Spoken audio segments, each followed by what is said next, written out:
Fidèles téléspectateurs de Chérifla Télévision, bonsoir et bienvenue dans cette édition d'information consacrée à l'actualité nationale et internationale dont voici les principaux titres.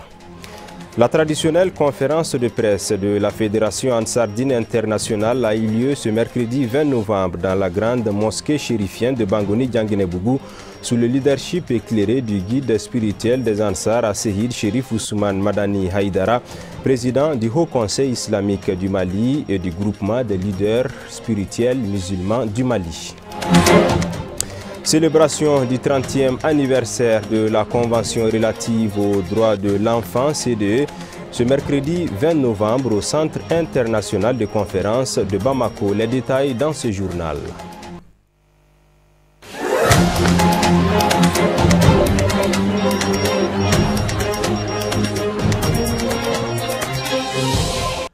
Une fois de plus, bonsoir et bienvenue dans cette édition. Je l'annonçais en titre, la traditionnelle conférence de presse de la Fédération Ansardine Internationale a eu lieu ce mercredi 20 novembre dans la grande mosquée chérifienne de Bangoni Dianguinébougou.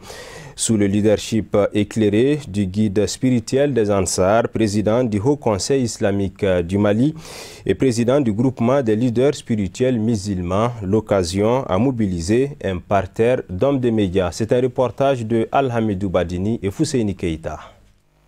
Comme il est de coutume, chaque année, à l'issue des activités du Mawlid Nabawi commémorant la naissance du saint prophète Mohammed, paix et salut sur lui, cette conférence de presse a lieu. Tenue pour la première fois en 2010 à la Maison de la Presse et initiative des hommes de médias, elle est l'occasion propice de s'entretenir avec le guide spirituel des Ansar, Seyd Chérif Ousmane Madani Haïdara, sur les festivités du Mawlid Nabawi organisées par la Fédération Ansardine Internationale. C'est le lieu de tirer le bilan pour Ansardine, mais aussi d'apporter des éclaircissements par rapport à certaines actions qui sont posées pendant la célébration de cette fête religieuse.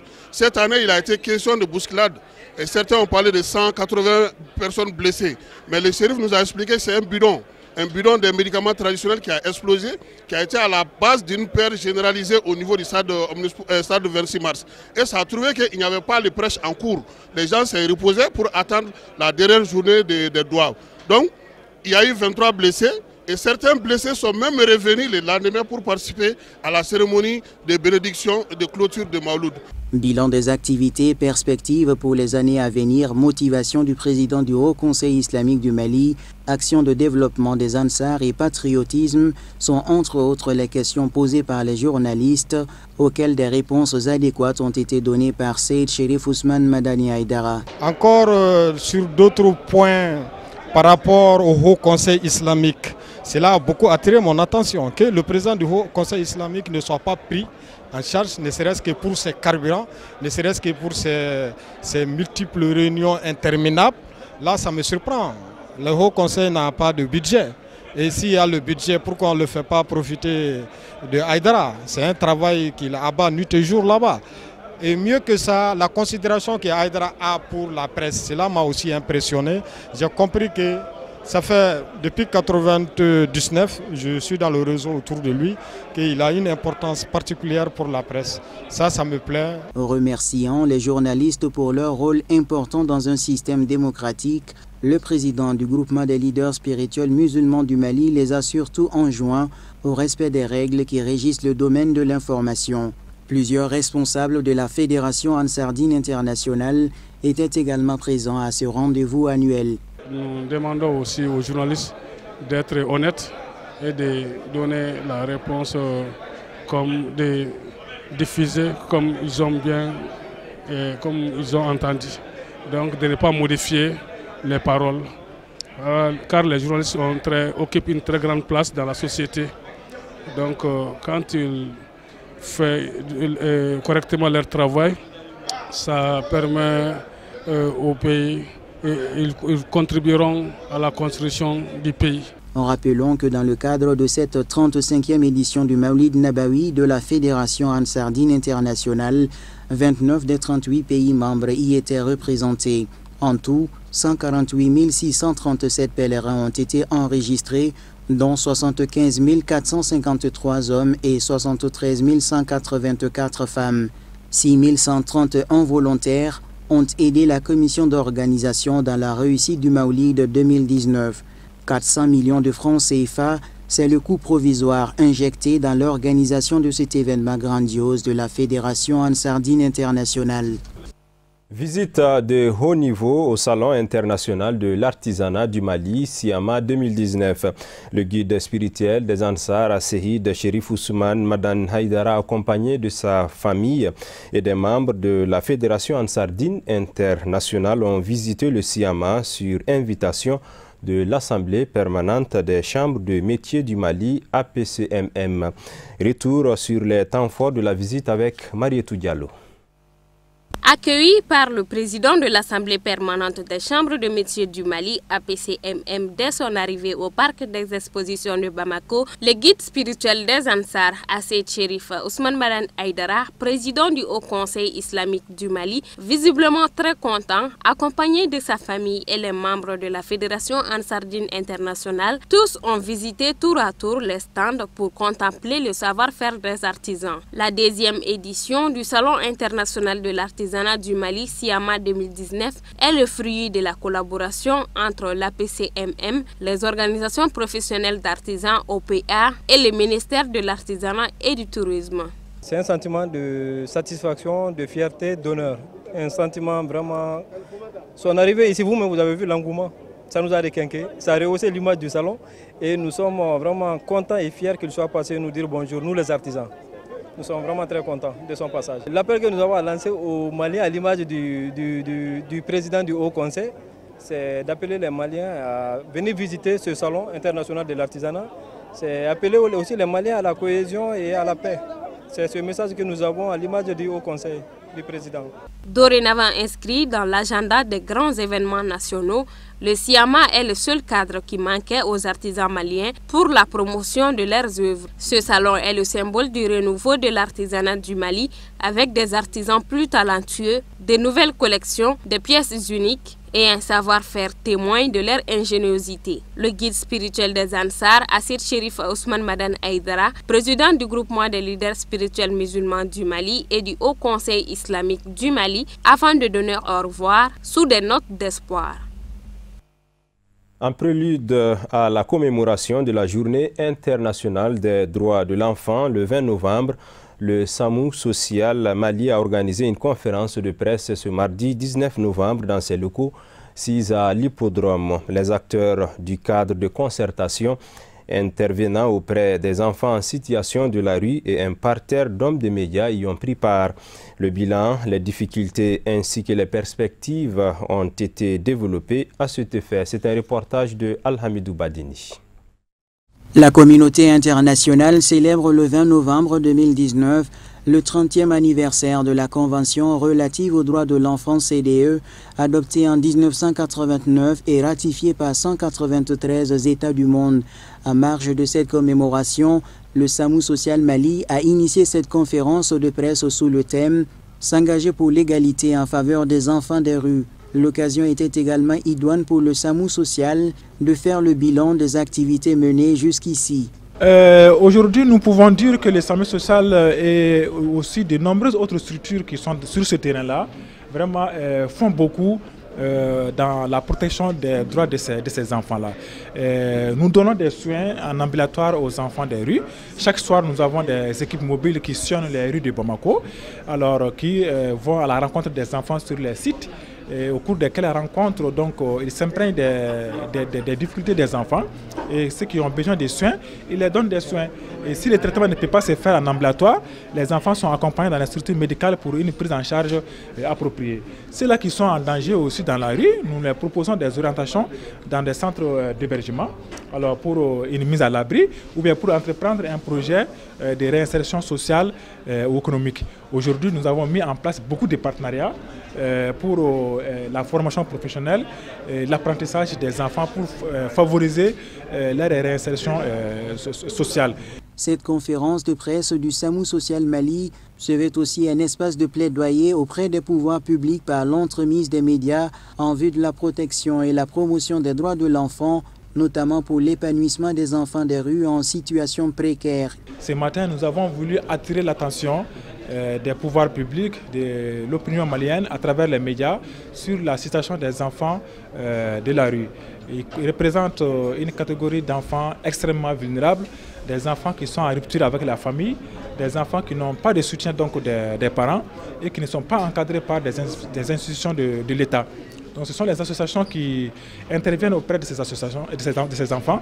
Et aujourd'hui, nous aimerions que l'État puisse véritablement nous soutenir dans la protection de ces enfants, voilà, à travers ces différents services, à travers ces différents programmes. Projection vidéo, témoignages des enfants pris en charge et les différentes questions des hommes des médias ont été les temps forts de cette conférence de presse. Je l'annonçais en titre, célébration du 30e anniversaire de la Convention relative aux droits de l'enfant, CEDE, ce mercredi 20 novembre au Centre international de conférence de Bamako. La cérémonie était placée sous la présidence du ministre de la Promotion de la Femme, de l'Enfant et de la Famille, et représentée par son secrétaire général. C'est un reportage de Abdul Karim Sako.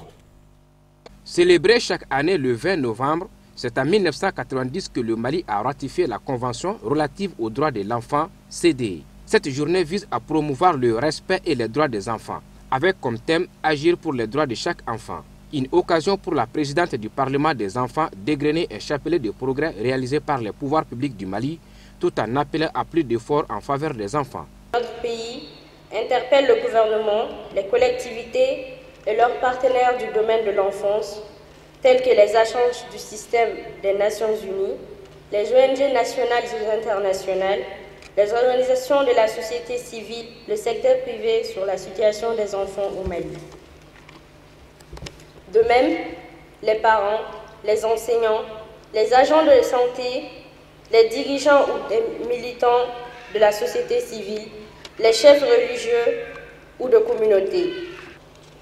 Le thème national de ce 30e anniversaire de la Convention relative des droits de l'enfant, agir pour les droits de chaque enfant au Mali, est d'actualité et oblige à porter un regard sur le parcours et de valoriser les acquis, de répertorier les difficultés et de se préparer à relever les défis. La célébration du 30e anniversaire de la CEDE a été mise à profit par la représentante de l'UNICEF pour mettre un accent particulier sur la nécessité de consolider les acquis en faveur des droits des enfants. C'est dans les moments de renouveler nos engagements sous la leadership du gouvernement du Mali pour créer un pays digne des enfants. Un Mali avec un environnement et un cadre législatif favorable aux enfants. Notre pays, le Mali, demeure convaincu que le bien-être des enfants passe nécessairement par l'application effective des dispositions de la CEDE. D'ailleurs, les politiques et programmes nationaux de développement en cours s'inscrivent dans cette dynamique. J'en veux pour preuve la création d'un cadre juridique et institutionnel, le développement et la mise en œuvre de politiques, projets et programmes, l'élaboration d'outils et de supports en matière de protection des enfants. En plus des sketchs, l'éclat de la cérémonie a été rehaussé par la prestation de la chanteuse Mamou Sidibé. Le centre de formation professionnelle Marie-Gué Niaré, spécialisé en coupe et couture, stylisme, modélisme, broderie et en coiffure esthétique, a organisé ce mardi 19 novembre 2019 au CICB une cérémonie de remise d'attestation aux élèves de la 24e promotion. Une cérémonie présidée par Madame le ministre de la Promotion de la Femme, de l'Enfant et de la Famille, également marraine de l'événement. Suivons ce reportage. Le Centre international de conférence de Bamako, CICB, a refusé du beau monde à l'occasion de la cérémonie de remise d'attestation aux récipiendaires de la 24e promotion du Centre de formation professionnelle Marie-Gué Niaré. Ils sont des centaines de participants venus du district de Bamako et de Ségou pour prendre part à cet événement de grande portée historique pour le dit centre. Et notre objectif, c'est de bien former les jeunes récipiendaires et de leur donner leur liberté. Car la liberté, c'est quoi? On dit juste c'est le travail qui libère l'homme.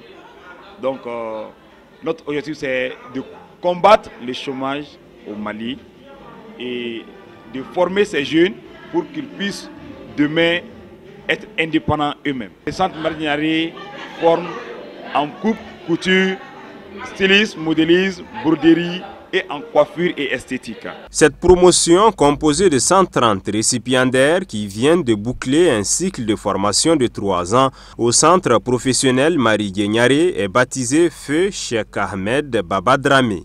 Les 4 premières de cette 24e promotion ont reçu chacune une machine à coudre. Je remercie M. Gnénaré, Mme Koulibaly Maïmouna Gnénaré. Je remercie M. Vieux Silla aussi. Bon, là où je suis très contente. Ça m'a fait plaisir. Je remercie mes parents aussi, spécialement mon père, ma tante aussi. Président la cérémonie, Madame le ministre de la Promotion de la Femme, de l'Enfant et de la Famille, aussi marraine de l'événement, a salué le centre Marie Gnénaré pour son courage et son engagement au quotidien dans la formation professionnelle au Mali. Je voudrais remercier et féliciter le promoteur du centre Marie Gnénaré pour le choix porté sur ma modeste personne pour être la marraine de cette promotion.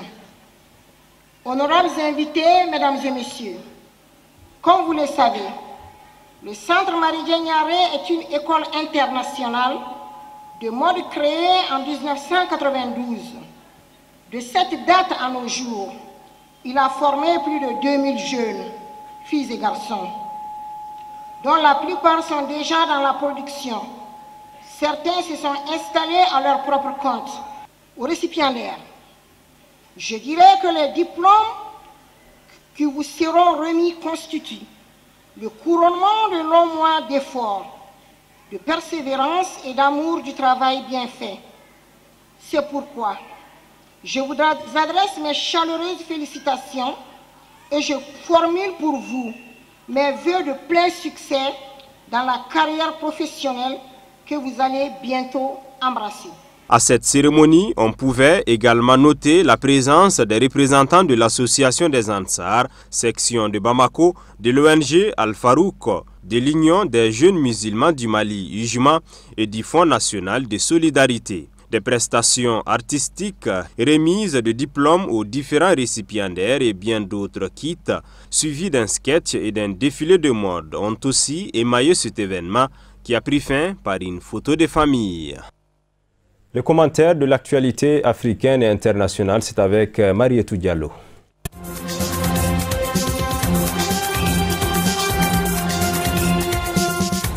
Tout au long du forum sur la paix et la sécurité de Dakar, les critiques se sont fait entendre contre l'ONU et la MINUSMA. Les présidents sénégalais et mauritaniens ont appelé tour à tour les Nations Unies à se réformer et ont réclamé un mandat renforcé pour la mission de l'ONU au Mali. Une demande récurrente ces dernières années, alors que la MINUSMA peut en réalité déjà avoir recours à la force si nécessaire. Ce possible usage de la force est consacré par le chapitre 7 de la Charte des Nations Unies, accordé à la MINUSMA dès sa création en 2013.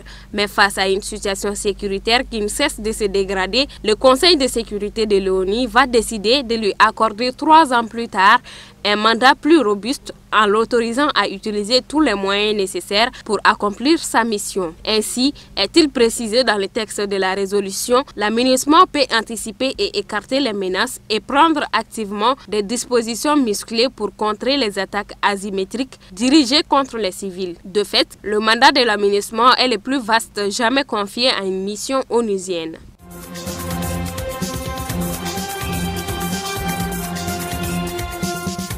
De nouveaux rassemblements hostiles à la présidentielle du 12 décembre ont eu lieu mardi à travers l'Algérie, devant les lieux où les candidats ont tenu meeting au 3e jour d'une campagne électorale agitée, selon un journaliste et une ONG. Des dizaines de personnes ont été arrêtées lors de ces rassemblements, a indiqué à l'AFP Saïd Sali, vice-président de la Ligue algérienne de défense des droits de l'homme, citant un réseau de militants de la société civile à travers le pays. Plusieurs personnes ont notamment été arrêtées à El Oued, à l'extérieur de la salle où l'ancien Premier ministre Ali Benflis tenait meeting, a indiqué à l'AFP un journaliste local, précisant que 2 personnes dans la salle ont tenté de perturber le meeting.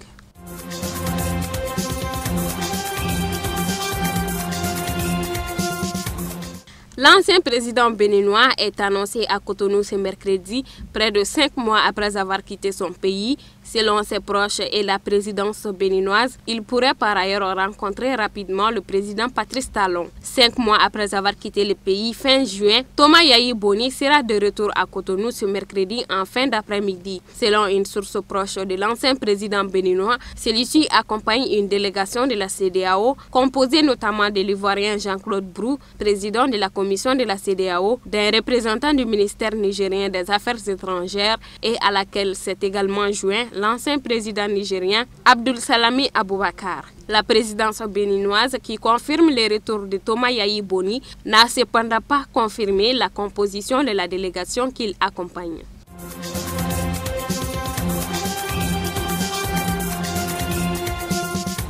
Tout juste 3 mois que le Nigeria a décidé de fermer ses frontières, invoquant une mesure pour lutter contre le trafic et la contrebande. Une situation qui impacte particulièrement les économies des pays voisins, notamment celles du Bénin et du Niger. Des échanges diplomatiques ont lieu régulièrement depuis plusieurs semaines pour mettre fin à la fermeture des frontières, qui représente un manque à gagner important pour les voisins du Nigeria. La semaine dernière, le ministre nigérien des Finances estimait la baisse des recettes à environ 40 milliards de francs CFA. Le président nigérian a échangé à plusieurs reprises avec ses homologues du Bénin et du Niger. Puis, la semaine dernière, une réunion s'est tenue à Abuja, au siège de la Communauté économique des États d'Afrique de l'Ouest, en présence de plusieurs ministres et de ces 3 pays. Les participants ont annoncé la création d'un comité conjoint pour relancer les échanges commerciaux et mettre en place des sanctions contre la contrebande.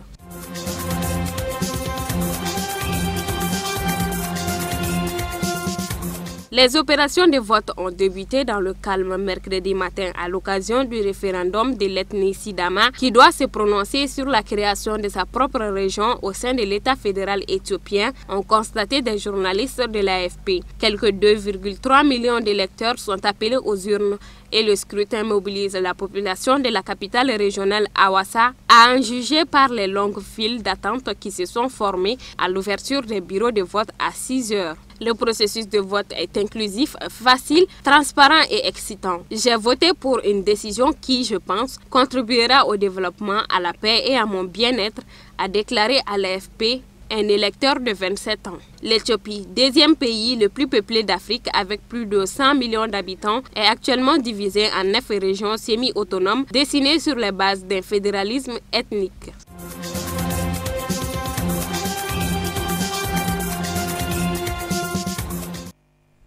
C'est tout pour ce journal. Merci de votre aimable attention. Grand merci aux différentes équipes de la réalisation et de la rédaction. Quant à moi, je vous donne rendez-vous demain, s'il plaît à Dieu, à la même heure. Passez un excellent moment en compagnie des programmes de Chérif La Télévision. Bonsoir.